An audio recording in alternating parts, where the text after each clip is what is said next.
अस्सलाम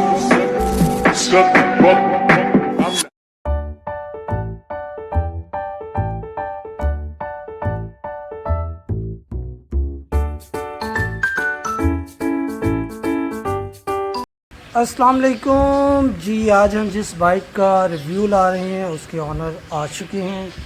ये अब आते हैं तो हम इनसे बात करते हैं, आपको बताते हैं कि बाइक के बारे में। ये मिस्टर असद हैं। ये आज हम इनकी बाइक का रिव्यू करने जा रहे हैं। इंशाल्लाह प्रॉपर एक ऑनेस्ट रिव्यू दिया जाएगा।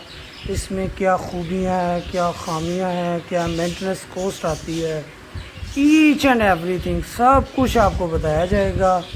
तो ये भाई अपनी बाइक से उतर ये खड़े करते हैं तो इंशाल्लाह साथ ही इसका रिव्यू स्टार्ट करते हैं। रिव्यू के लिए हमारे साथ मौजूद हैं मलिक उमर साहब, उमर मलिक भाई और असद भाई मिलके इसका रिव्यू स्टार्ट करेंगे। जहाँ मेरी ज़रूरत होगी मैं भी आऊँगा। तो इंशाल्लाह चलें। अब उमर भाई आप इधर है, मैं आपको एक मजे की चीज़ दिखाता हूँ। बाइक इस वक्त 5000 किलोमीटर चल चुकी है, ट्यूनिंग इसकी पेंडिंग है, धुआं आप देखें किसी किस्म का नहीं है। आप ये देखें ओरिजिनली फुल साउंड टेस्ट कर रहा हूँ, किसी किस्म का कोई धुआं नहीं। देखें ये इटालियन बाइक की क्वालिटी होती है भाई। EFI है ना, EFI के मजे हो रहे हैं। बाकी फिर अगर हम आपको कहते हैं कि वो 150 कैटेगरी में GS वाले भाई जाने EFI के शशके। अच्छा सारी चीजें आप लोगों को एक चीज ये बताऊं कि 1 to 5 150 सीसी कैटेगरी में EFI जो बाइक अगर हम देखें ना तो भाई इस बाइक का जोड़ वाकई नहीं है। इंतहाई कंफर्टेबल बाइक है, मोना शॉक है इसका, नो वाइब्रेशन, इटालियन है, बिनाली रिम साइज आप चेक करें, वो जो टायर्स हैं ट्यूबलेस टायर हैं। और आप देखें इवन के आप इसको जो है इस पे। अच्छा सर भाई मैं कुछ सवाल आपसे करूंगा, जो चीजें मुझे इसके बारे में पता है मैं बताऊंगा, कुछ सवाल आपने बताने हैं। हाँ देखिए, एक इसकी ना मुझे एक मजे की चीज लगती है, इसमें ना स्पीड किलर लगा हुआ है। लोग कहते हैं ना कि 1 to 5 को जिस तरह आप ओवर रेस देते हो 1 to 5 चलता रहता है, इवन के समटाइम उसका इंजन भी सीज कर जाता है रेस की वजह से। बिल्कुल इसमें इस तरह नहीं है। इसमें जो है इसकी टॉप स्पीड 120 है, लेकिन 105 के बाद इसका जो है वो स्पीड किलर काम करना शुरू कर देता है। तो ये मैक्सिमम 115 से ऊपर नहीं जाती, लेकिन ये इसकी मजे की चीज है, सेफ राइड है। आप फुल तेज उसको हम ये बताते हैं कि ये 120 की इसकी जो स्पीड की लिमिट है ना, बेसिकली ये जब इस बाइक में कंप्यूटर लगता है ना, ये हो गई बेनाली हो गई, वॉज हो गई, ये इस तरह की जो फुली इलेक्ट्रिकल बाइक है ना, सॉरी EFI बाइक जो है फुली जिनमें इलेक्ट्रिकल सिस्टम है सारा, वो बाइक्स के अंदर सॉफ्टवेयर के जरिए एक लिमिट होती है। वो लिमिट जब उसमें डाल देते हैं ना, हमारा एक एक्सपीरियंस हुआ था, हमने वॉच का 1 to 5 लिया था EFI वाला, वो 100 से प्लस नहीं जा रहा था। जब वो था रनिंग के ऊपर हम परेशान थे। जब हमने कंपनी से कांटेक्ट किया तब उन्होंने हमें बताया कि भाई इसमें स्पीड, तब उन्होंने हमें बताया कि भाई इसके अंदर जो है ना वो स्पीड लिमिट हमने सॉफ्टवेयर के जरिए लगाई हुई है। जब ये 1000-1500 किलोमीटर चलेगा, इसकी फर्स्ट ट्यूनिंग होगी, देन हम इसकी जो है ना वो लिमिट को एक्सीड करेंगे। अच्छा, इसकी ट्यूनिंग के बारे में मैं आपको एक बता देता हूँ कि जो इसका हम ऑयल चेंज करवाते हैं ना, वो मोटल का ऑयल है और कंपनी रिकमेंडेड है। मोटल का कौन सा ग्रेड इसमें डालते हैं? मोटल का इस वक्त जो हम डाल रहे हैं इसका 040 हम डाल रहे हैं इस वक्त। 040 700 के नाम से आता है वहाँ पर, और जो मार्केट में है वो 100% सिंथेटिक ऑयल है। अच्छा जी, एक मिस्टेक इसमें जो है ना वो हमसे हुई है, वीडियो में भाई ने बोल दिया 0W20 और 0W40, क्योंकि अब हम परेशान हो जाएगी। 040 कौन सा? 10W40 तो हमारे पास शोरूम वाले हैं ना, हमने कभी जाकर चेक नहीं किया। असल में आपको पता है कि इटालियन बाइक के शोरूम में आपको पता है, एक वो कहते हैं कि आप सर्विस सेंटर में बैठे, नीचे बाइक जाती है वो प्रॉपर मेंटेन होकर आती है, उसके बाद आप टेस्ट करते हैं। अच्छा सर भाई अभी हम ना 1 by 1 चलते हैं। ये इसका एक ओवरव्यू हो गया बाइक का। हम कुछ सवालात मैं आपसे पूछूंगा, जो चीजें मुझे पता है वो मैं बताऊंगा। सबसे पहले आपसे एक पहला सवाल है इस बाइक के बारे में, आप ये बताएं बाइक जो है इसकी मेंटेनेंस का क्या खर्चा है? मेंटेनेंस इसकी ओवरऑल बाइक से बहुत महंगी है, क्योंकि आपको 150 कैटेगरीज में। और ये आप करवाते कहाँ से इसकी मेंटेनेंस? बेनाली शोरूम से करवाता हूँ। बेनाली शोरूम जो है इसकी जो थ्रॉटल क्लीनिंग जिसको आप ट्यूनिंग कहते हैं, 4000 रुपीज चार्जेस लेते हैं। ऑयल वो यूज करते हैं 4500 रुपीज का, और ऑयल फिल्टर 1000 का आता है। यानी आपने अगर नॉर्मल ट्यूनिंग करवानी है तो आपको 10,000 चाहिए एक्स्ट्रा काम। अगर आप 10,000 रुपया नॉर्मल ट्यूनिंग आपको नॉर्मल ट्यूनिंग के लिए चाहिए। अच्छा एक बात है, ये बाइक जो मैंने भी रखा, ट्यूनिंग की जो सेटिस्फेक्शन वाकई बेनाली की तरफ से आती है ना, वो अभी तक हमें लाहौर के अंदर किसी और से ट्यूनिंग करवा के वो मजा नहीं आया जो बेनाली की तरफ से आता है इसमें।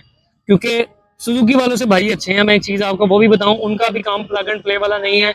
जो चीज चल सकती है वो चलाते हैं, जो चीज चेंज होने वाली है वो करके देते हैं, और आपकी सेटिस्फेक्शन प्रॉपर आपको देंगे। आप उनको एक चीज 10 दफा कहेंगे ना खोलो, वो खोलेंगे। आपने बात बताया कि बिल्कुल 10,000 रुपए ठीक है, ट्यूनिंग मैंने- का और इंजन ऑयल के साथ, बिल्कुल इसी तरह का। और फिल्टर्स के बारे में बताएं, एयर फिल्टर के बारे में। एयर फिल्टर जो है इसका ऐसे इतना अभी तक हमने जो कहते हैं ना आपको शोरूम वाले 5000 के बाद वो ड्यूरिंग ट्यूनिंग चेंज करते हैं। अभी ठीक तक है। जब से मैंने लिया है 17,000 चल चुकी है, और मेरा सेम जो न्यू के साथ फिल्टर आता है वही अभी तक चल रहा है। एयर फिल्टर अभी तक एयर चेंज नहीं फिल्टर हुआ। अभी तक चेंज नहीं किया। और बाइक अभी तक कितनी चल गई है आपकी? 17,000 किलोमीटर चल चुकी 17,000 है, चल गई है, ठीक है। और इसमें इस वक्त किसी किस्म का कोई इशू नहीं आया। टायर जो मेरे पास न्यू के आए थे वही है। ओरिजिनल टायर चल रहे हैं। इवन के इसमें किसी किस्म का कुछ इशू नहीं है। सिर्फ 15,000 के बाद मैंने ब्रेक शू चेंज करवाए थे, जिसके ब्रेक पैड है। अच्छा, ब्रेक पैड सबसे- दोनों चेंज करवाए थे, लेकिन वो भी ब्रेक पैड जो थे वो वर्किंग प्रॉपर कर रहे थे, लेकिन एक ठीक है। सेटिस्फेक्शन के लिए मैंने चेंज करवा लिए कितने थे। माइलेज पे?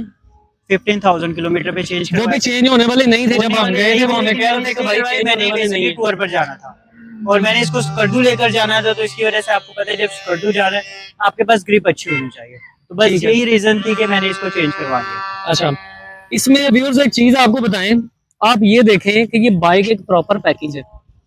इंजन केज लगा हुआ है, ठीक है, बैक पे इसके फुट रेस्ट हैं वो भी प्रॉपर लगे हुए हैं, और सबसे बड़ी बात है इसके शाख जो है वो अप्स एंड डाउन्स लगे हुए हैं। इन शाखों का फायदा ये है कि ये बाइक जो है ना एक्सट्रीम ऑफ रोड बर्दाश्त कर सकती है। जो टूरिंग के, अगर हम टूरिंग के नजरिए से देखें तो ये एक्सट्रीम किस्म का ऑफ रोड बर्दाश्त करेगी। उससे बड़ी चीज है कि अगर हम इसको इन सिटी ड्राइव करेंगे तो ये शाख इंतहाई कंफर्टेबल है, ठीक है। अच्छा भाई, आप ये बताएं, इसकी जो हेडलाइट है, जी जी, रात को इतनी लाइट की विजिबिलिटी है कि अगर हमारे पास कोई एलईडी ना हो तो हम इसको चला सकते हो। देखिए इस चीज में मैं आपको फेयर व्यू ये इसका आ गया जी पार्किंग, ये पार्किंग लाइट है, और हेडलाइट ऑन ये करें। इसकी बीम की लाइट है। ये लेकिन फुल है, फुल लाइट है, इसमें हाई लो फिर इसके अंदर आपके पास आ जाते हैं। इसके बाद इसमें डिमर है, इसके अंदर डिपर डिपर चलाएं इसका। पर ये देखिए चल रहा है, वर्किंग कर रहा है प्रॉपर। अच्छा जी, सबसे मोस्ट कॉमन क्वेश्चन असद भाई, फ्यूल एवरेज कितनी है? फ्यूल एवरेज इसकी जिसका बाकी इंतजार बाइक आवाम कर रही होगी। EFI बाइक है, आपको पता है EFI की एवरेज बहुत अच्छी होती है। इसकी जो नॉर्मल अगर सिंगल पर्सन टूर पर जा रहा है तो इसकी एवरेज आती है 49 किलोमीटर। लेकिन अगर आप सॉरी मैं चलो, आपने जैसा कि फ्यूल एवरेज का पूछा है, फ्यूल एवरेज माशाल्लाह से EFI इंजन होने की वजह से बहुत अच्छी है। डबलिंग पे मैं इस्लामाबाद गया था, उस वक्त इसने मुझे 47 की एवरेज दी थी।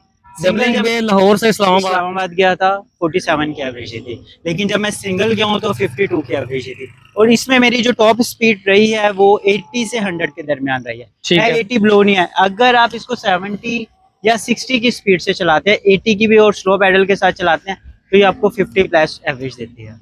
और जबरदस्त। कंपनी की भी रिकमेंडेशन जो क्लेम करती है वो भी 50 और मतलब 45। एवरेज के जो बंदा लेगा 70 वाली एवरेज है। 70 वाली एवरेज देगी, जबरदस्त। लेकिन बस इसके लिए कॉस्टली चीज है इसकी, जो क्योंकि आपको पता है ये पाकिस्तानी बाइक है नहीं, इटालियन बाइक है। मेंटेनेंस इसकी मेंटेनेंस महंगी है। कॉस्ट महंगी है, इसके जो बाकी पार्ट्स हैं वो महंगे हैं। एग्जांपल मैं आपको देता हूँ, मेरा ये एक इशारा जो है, बैक इशारा, ये खराब हो गया था। मैं थोड़ा रफ लुक दे रहा था, मैंने कहा चेंज करवा लेते हैं।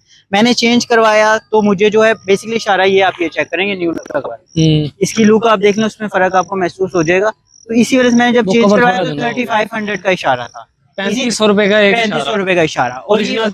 इसी तरह ही है। और इसमें ना बेसिकली लगा होता है सेंसर, मीटर सेंसर का भी आपको मैं बताता हूँ। इसका ना मीटर सेंसर होता है, मेरा मीटर सेंसर काम नहीं कर रहा था, मुझे रीडिंग एक्यूरेसी नहीं आ रही थी। तकरीबन ये 50 किलोमीटर के दरमियान पता लग गया था कि एक्यूरेसी नहीं आ रही थी, कभी मीटर रीडिंग शो करवाता कभी नहीं। मैंने सेंसर चेंज करवाया तो मुझे 5500 रुपीज का सेंसर मिला सिर्फ। सेम इसी तरह न्यू के साथ जो शीशे आते थे बहुत मजे के होते हैं, मैंने कहा शीशे भी चेंज करवाता हूँ, मुझे 9000 रुपीज के सिर्फ मिरर मिले हैं इसके। ये आफ्टर मार्केट है या ओरिजिनल है? ओरिजिनल है ये। मैं इसमें आपको कोई भी पार्ट्स आफ्टर मार्केट नहीं मिलेगा, ओरिजिनल कंडीशन में है।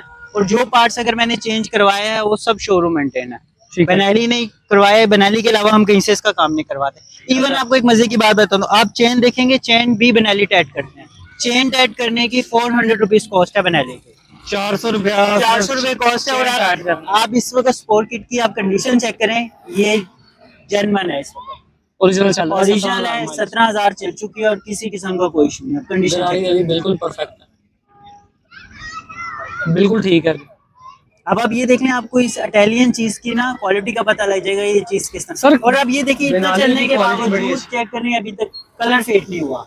आपके पास यही कोई सुजुकी या कोई भी चीज होती, कलर फेड हो जाता। सर सुजुकी को बातें ना करें, सुजुकी की भी पेंट क्वालिटी बड़ी अच्छी है, पेंट क्वालिटी पर हाँ लेकिन उस आप लेवल की नहीं है। quality इटालियन चीज जो है भाई इटालियन ही है। सुजुकी आप लेने जाते हैं, सुजुकी आपको 4 लाख की मिलती है, बेनेली 8,50,000 की मिलेगी। इसकी प्राइस ब्रांड न्यू की 8,50,000 रुपए है। तो अब क्वालिटी की वजह से ही आपको सारी चीजें मिलती और हैं। अगर हम लेकिन आपको ये आपको मैं ना बताते एक चले यूज में ये कितने की मिल जाती है? यूज में ये तकरीबन आपको कंडीशन के लिहाज से मिलती है। जिस कंडीशन में इस वक्त ये है ना, आपको 5,50,000 या 6 लाख के दरमियान इजीली मिल जाएगी। ठीक है, ठीक है। अब इसमें अब मैं इशू बताता हूँ टूरिंग के लिहाज से क्या है, क्योंकि आपको पता है नेकेड बाइक है, अगर आप रेन में इसको चला रहे हैं तो आप अगर किसी मड वाले एरिया में चले गए तो ये आपको फुल मडी कर देगी, आप पूरे गंदे हो जाएंगे। एक इसका ये, और दूसरा ये जो है सिंगल पर्सन के लिए बनी है। आप बिल्कुल। अगर सेकंड पर्सन यहाँ पे सीट अवेलेबल है, आप कोई बिठा कर अगर चलाते हैं तो उसकी बैकबोन पेन कर जाएगी, क्योंकि ये बनाई सिंगल पर्सन के लिए गई है।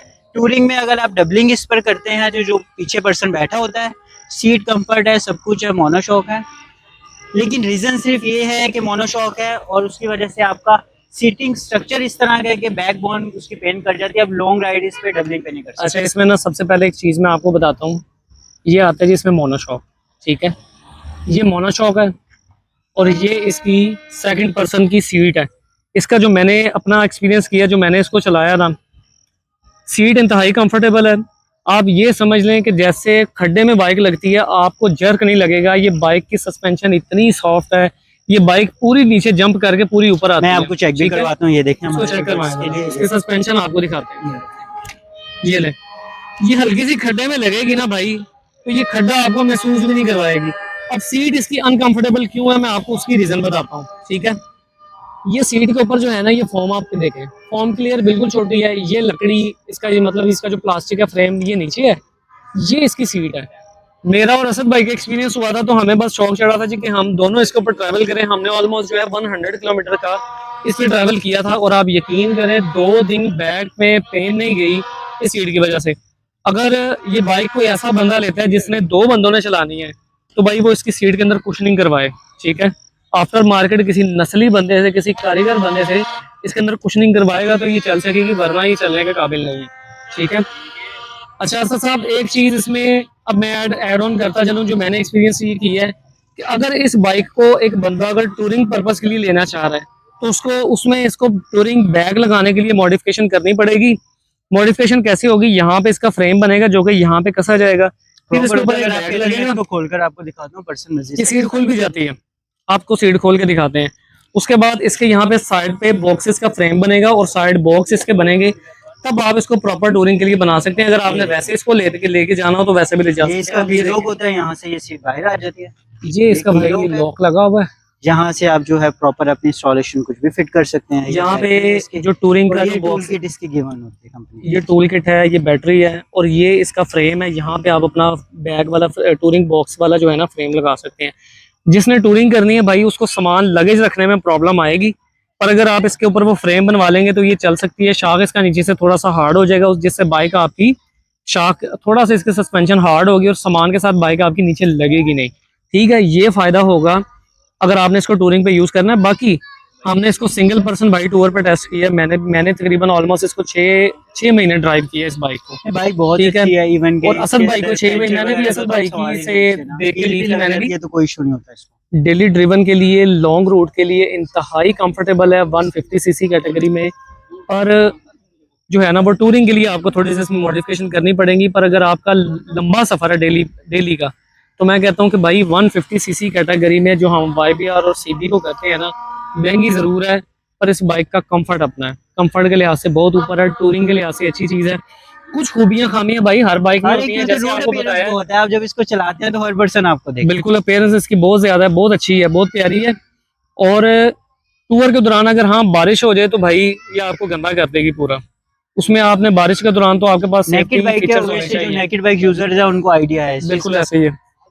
हाँ, अभी तक इसके ऊपर आफ्टर मार्केट जो है ना वो पंगे नहीं हुए। जो मेरे पास इंस्टॉलेशन है, मैंने उसमें पंगे क्या किए थे कि मैंने यहाँ पे जो है ना वो लाइटों के फ्रेम एडजस्ट करवा के यहाँ पे 2 लाइटें लगवाई हुई थी, मोबाइल होल्डर लगा हुआ था, एक चार्जर यहाँ पे लगा हुआ था और उसके बाद यहाँ पे साइड में नंबर प्लेट वाली जगह पे मैंने पत्रिका निकाल के 2 लाइटें यहाँ पे लगाई हुई थी। ज्यादा पंगे इसके साथ नहीं किए थे। बाकी बाइक इंतहाई कंफर्टेबल है भाई और बहुत अच्छी चीज है। बाकी इंशाल्लाह इसी तरीके से आपके लिए रिव्यूज लेते आएंगे। समरी इस बाइक की ये है बाइक इंतहाई कंफर्टेबल है, बहुत प्यारी है। इसकी मेंटेनेंस महंगी है, पार्ट्स इसके महंगे हैं। हाँ, जो आजकल जोंगशन की, करेरा की मार्केट में चीज़ें आई हुई हैं, उनकी पार्ट्स की अवेलेबिलिटी का बड़ा मसला है। EFI होने की वजह से फ्यूल एवरेज अच्छी है, बैलेंसर शाफ्ट होने की वजह से वाइब्रेशन नहीं है, सस्पेंशन इंतहाई कंफर्टेबल है, मेंटेनेंस इसकी महंगी है, पार्ट्स की अवेलेबिलिटी है पर महंगे हैं। पर फ्यूल एवरेज भी अच्छी है, 13 लीटर फ्यूल एवरेज भाई जस्ट लाइक CD70 है। CD70 के लिहाज से तो ये एवरेज देती है। बाकी इंशाल्लाह इसी तरह इसका रिव्यूज लाते रहेंगे। इंजन ऑयल इसका रिकमेंडेड 10W40 है और मॉडल 7100 सीरीज कंपनी इसको रिकमेंड करती है। मिलते हैं फिर इंशाल्लाह किसी नेक्स्ट वीडियो में बाइक के रिव्यू के साथ। अल्लाह हाफ़िज़।